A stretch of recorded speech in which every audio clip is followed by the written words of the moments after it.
ಆತ್ಮೀಯ ಕೇಳುಗರೆ, ಇದೇ ಶನಿವಾರ 21ನೇ ತಾರೀಕು ಸಂಜೆ 4 ಗಂಟೆಗೆ ಕೇಳಿ ಜನ್ನನ ಕಾವ್ಯದ ನಾಟಕ ರೂಪ ಯಶೋಧರ ಚರಿತೆ.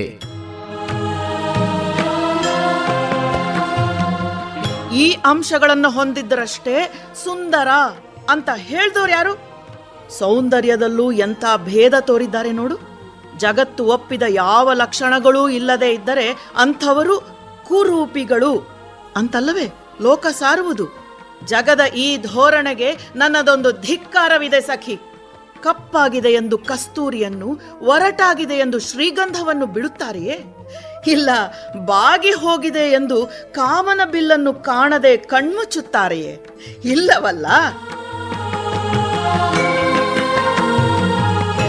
ಮರೆಯದೆ ಕೇಳಿ, ಇದೇ ಶನಿವಾರ 21ನೇ ತಾರೀಕು ಸಂಜೆ 4 ಗಂಟೆಗೆ ಜನ್ನನ ಕಾವ್ಯದ ನಾಟಕ ರೂಪ ಯಶೋಧರ ಚರಿತೆ.